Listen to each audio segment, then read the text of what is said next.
ନୂତନ ଅପରାଧିକ ଆଇନଗୁଡ଼ିକରେ ନ୍ୟାୟ ପ୍ରଦାନ କରିବା ସହ ଦଣ୍ଡ ପ୍ରଦାନ ଉପରେ ଗୁରୁତ୍ୱ ଦିଆଯାଇଛି ବୋଲି କେନ୍ଦ୍ର ଆଇନ ଓ ନ୍ୟାୟ ରାଷ୍ଟ୍ରମନ୍ତ୍ରୀ ଅର୍ଜୁନ ରାମ ମେଘୱାଲ କହିଛନ୍ତି।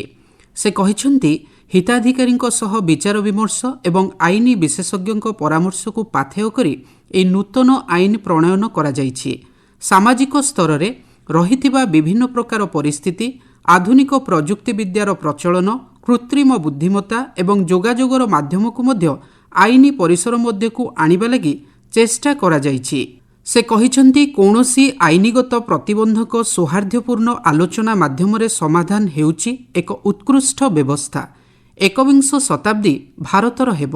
ଭାରତ ମଧ୍ୟସ୍ଥତାର କେନ୍ଦ୍ର ହେବା ଆବଶ୍ୟକ ପଡ଼ୁଛି ବୋଲି ସେ କହିଥିଲେ। ଭାରତ ଏମ୍ଏସ୍ଏମ୍ଇ ଦିବସ କାର୍ଯ୍ୟକ୍ରମରେ ଏମ୍ଏସ୍ଏମ୍ଇ ଇକୋସିଷ୍ଟମରେ ଆଇନଗତ ସଂସ୍କାର ଶୀର୍ଷକ ଆଲୋଚନାରେ ଅଂଶଗ୍ରହଣ କରି ସେ ଏହା କହିଥିଲେ।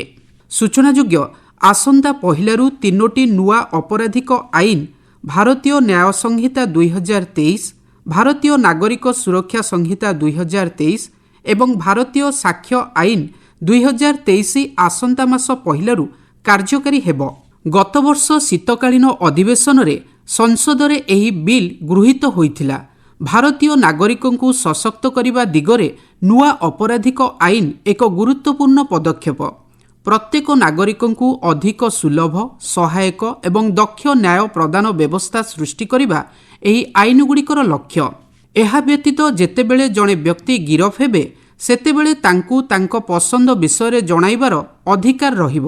ନୂଆ ଆଇନରେ ମହିଳା ଓ ଶିଶୁଙ୍କ ପ୍ରତି ହେଉଥିବା ହିଂସାର ତଦନ୍ତକୁ ପ୍ରାଥମିକତା ଦିଆଯାଇଛି। ନୋଟିସ୍ ଦାଖଲ ହେବାର 2 ମାସ ମଧ୍ୟରେ ଏଭଳି ମାମଲାର ସମାଧାନ କରିବାକୁ ପଡ଼ିବ। ଏଣିକି ଇଲେକ୍ଟ୍ରୋନିକ୍ ମାଧ୍ୟମରେ ସମନ ଜାରି କରାଯିବ। ନୂଆ ଅପରାଧିକ ଆଇନରେ ମହିଳା ଏବଂ ଶିଶୁଙ୍କ ବିରୁଦ୍ଧରେ ଏହି ଆଚରଣକୁ ଗୋଟିଏ ସ୍ୱତନ୍ତ୍ର ବିଭାଗରେ ସ୍ଥାନିତ କରାଯାଇଛି। ବିଭିନ୍ନ ହିଂସାତ୍ମକ, ଅସାମାଜିକ, ଅନୈତିକ କାର୍ଯ୍ୟକଳାପ ପାଇଁ କଠୋର ଦଣ୍ଡ ବ୍ୟବସ୍ଥା ମଧ୍ୟ କରାଯାଇଛି।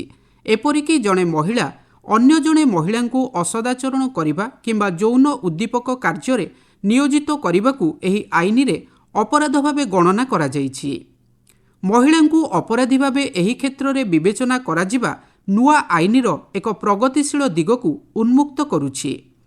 ଏହିଭଳି ସମାଜରେ ନ୍ୟାୟ ପ୍ରତିଷ୍ଠା ଲକ୍ଷ୍ୟରେ ଦଣ୍ଡ ପ୍ରଦାନ କ୍ଷେତ୍ରରେ ସଂସ୍କାର ପ୍ରକ୍ରିୟାକୁ ମଧ୍ୟ ଏହି ଆଇନ ସମ୍ପୃକ୍ତ କରାଯାଇଛି। ଛୋଟ ଛୋଟ ଅପରାଧଗୁଡ଼ିକ ଏଥିରେ ସାମିଲ କରାଯାଇ ସେଥିପାଇଁ ମଧ୍ୟ ଦଣ୍ଡ ବିଧାନର ବ୍ୟବସ୍ଥା କରାଯାଇଛି। ଏହି ଆଇନରେ ମଧ୍ୟ ଶିଶୁ ଓ ତୃତୀୟ ଲିଙ୍ଗ ସଂଜ୍ଞା ନିରୂପଣ କରାଯାଇଛି। ଯଦିଓ ଦେଶଦ୍ରୋହ ଅପରାଧକୁ ଏହି ଆଇନରୁ ବାଦ୍ ଦିଆଯାଇଛି, କିନ୍ତୁ ଦେଶର ସାର୍ବଭୌମତ୍ୱ, ସଂହତି ଏବଂ ଏକତା ପ୍ରତି ବିପଦ ସୃଷ୍ଟି କରୁଥିବା କାର୍ଯ୍ୟକଳାପକୁ ସନ୍ତ୍ରାସବାଦର ସଂଜ୍ଞା ମଧ୍ୟରେ ଅନ୍ତର୍ଭୁକ୍ତ କରାଯାଇଛି। ପୁଲିସ ରିମାଣ୍ଡ କ୍ଷେତ୍ରରେ ନୂଆ ଆଇନରେ ବ୍ୟାପକ ପରିବର୍ତ୍ତନ କରାଯାଇଛି। ସେହିଭଳି ଏହି ଆଇନରେ ସରକାରୀ କର୍ମଚାରୀଙ୍କୁ ସ୍ୱତନ୍ତ୍ର ସୁରକ୍ଷା ପ୍ରଦାନ କରାଯାଇଛି।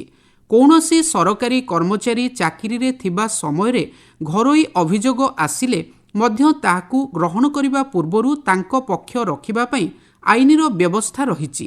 ଏପରିକି ବିଭିନ୍ନ କ୍ଷେତ୍ରରେ ମାମଲାଗୁଡ଼ିକ ଶେଷ କରିବା ପାଇଁ ସମୟସୀମା ମଧ୍ୟ ଧାର୍ଯ୍ୟ କରାଯାଇଛି। ଏହାଦ୍ୱାରା ସାଧାରଣ ଜନତାଙ୍କୁ ନ୍ୟାୟ ପାଇବା ପାଇଁ ବ୍ୟବସ୍ଥାକୁ ସରଳୀକରଣ କରାଯିବା ସହ ସମୟୋପଯୋଗୀ ସୁଫଳ ପାଇଁ ପଦକ୍ଷେପ ଗ୍ରହଣ କରାଯାଇଛି। ରାଜ୍ୟ ଓ କେନ୍ଦ୍ରଶାସିତ ଅଞ୍ଚଳଗୁଡ଼ିକ ସହ ସରକାର ନିୟମିତ ବୈଠକ କରୁଛନ୍ତି। ଜୁଲାଇ ପହିଲାରୁ ସମସ୍ତ ରାଜ୍ୟ ଏବଂ କେନ୍ଦ୍ରଶାସିତ ଅଞ୍ଚଳ ବୈଷୟିକ ଜ୍ଞାନକୌଶଳ, ଦକ୍ଷତା ବୃଦ୍ଧି ଏବଂ ନୂତନ ଅପରାଧିକ ଆଇନର କାର୍ଯ୍ୟକାରିତା ପାଇଁ ସଚେତନତା ସୃଷ୍ଟି ପାଇଁ ପଦକ୍ଷେପ ନେଉଛନ୍ତି। ନୂଆ ଅପରାଧିକ ଆଇନରେ ତଦନ୍ତ, ଟ୍ରାଏଲ ଓ କୋର୍ଟ ପ୍ରକ୍ରିୟାରେ ପ୍ରଯୁକ୍ତିବିଦ୍ୟା ଉପରେ ଗୁରୁତ୍ୱ ଦିଆଯାଇଛି। National crime record bureau NCRB ବର୍ତ୍ତମାନର crime and criminal tracking network and system CCTNS ଆପ୍ଲିକେସନରେ 23ଟି କାର୍ଯ୍ୟକାରୀ ସଂଶୋଧନ ମଧ୍ୟ କରାଯାଇଛି। ଏହି ନୂତନ ବ୍ୟବସ୍ଥା ମାଧ୍ୟମରେ ରାଜ୍ୟ ଓ କେନ୍ଦ୍ରଶାସିତ ଅଞ୍ଚଳଗୁଡ଼ିକୁ ବୈଷୟିକ ସହାୟତା ପ୍ରଦାନ କରାଯାଇପାରିବ।